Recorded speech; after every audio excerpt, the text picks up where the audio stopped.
सकाळच्या बातम्यांची सुरुवात एका महत्त्वाच्या बातमीने आपण करणार आहोत। राज्यातील राजकीय नेत्यांच्या अपघाताची मालिका सुरूच असल्याचं पाहायला मिळतंय। प्रहार जनशक्ती पक्षाचे आमदार बच्चू कडू यांचा अमरावतीमध्ये अपघात झालाय। सकाळी 6:30च्या दरम्यान रस्ता ओलांडत असताना भरधाव बाईक स्वाराची त्यांना जोरदार धडक बसली। ही धडक इतकी जबरदस्त होती की कडू थेट डिव्हायडरवर आदळले। या धडकेत बच्चू कडू यांच्या उजव्या पायाला आणि डोक्याला गंभीर दुखापत झालेली आहे। त्यांच्यावर सध्या खासगी रुग्णालयात उपचार सुरू आहेत। त्यांच्या डोक्याला 4 टाके देखील पडले।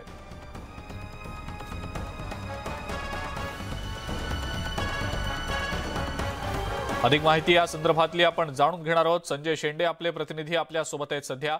संजय, कसा काय हा अपघात झाला, सविस्तर याबद्दल काय सांगते? अजिंक्य, आज सकाळची ही घटना आहे। खरं तर बच्चू कडू ज्या भागात राहतात तो कठोरा नाका रोड जो आहे त्या रोडवरून बच्चू कडू हे सकाळी पैदळ मॉर्निंग वॉकला निघाले होते आणि त्या दरम्यान कुठल्या तरी वाहनाने डिवायडरवर त्यांना धडक दिली किंवा त्यांची गाडी धडकली हे अजूनपर्यंत निश्चित माहित होऊ शकलं नाही। परंतु यामुळे बच्चू कडू यांच्या डोक्याला दुखापत झालेली आहे।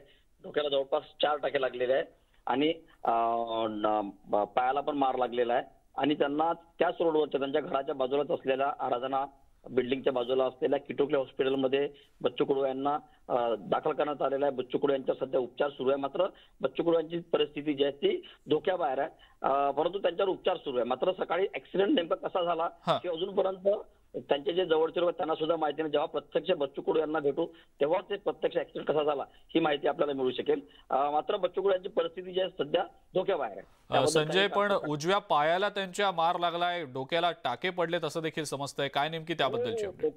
डोक्याला त्यांच्या 4 टाके पडलेले आहे आणि पायाला सुद्धा मार लागलेला आहे। डिव्हायडरवर ते पडल्याची अशी माहिती मिळत आहे त्या रस्त्याने चालत असताना। त्यामुळं डिव्हायडर मार लागल्यामुळं जे डिव्हायडर जे आहे ते सिमेंट कॉन्क्रीटचे बनलेले आहे आणि या डिव्हायडरचे नेमके पडल्यामुळे हा त्यांना। बरं संजय, धन्यवाद, सविस्तर माहिती आपण दिलीत त्याबद्दल। पुढची महत्त्वाची बातमी बघूया, जी बेरोजगारांसाठी खरं तर आनंदाची बातमी आहे। 75,000 नोकर भरतीच्या प्रभावी अंमलबजावणीसाठी राज्य सरकार आता समिती गठीत करणार आहे। मंत्रिमंडळाच्या बैठकीमध्ये या संदर्भात चर्चा झालेली आहे। येत्या 2 दिवसात यावर निर्णय होणार आहे। एवढी मोठी नोकर भरती राबवण्यासाठी अडथळे कसे दूर करायचे यावर ही समिती काम करेल। राज्यामध्ये 75,000 नोकर भरती करत असताना ऑनलाईन परीक्षा सेंटर कसं उपलब्ध करायचं या संदर्भातही संबंधित कंपन्यांच्या समोर मोठा प्रश्न आहे। नोकर भरतीची ही प्रक्रिया राबवण्यासाठी राज्य सरकारनं TCS आणि IBPS या कंपन्यांची नियुक्ती केली आहे। मात्र या कंपन्यांकडे मर्यादित परीक्षा सेंटर आहेत, त्यामुळे येत्या 2 दिवसात यावर निर्णय घेतला जाणार आहे।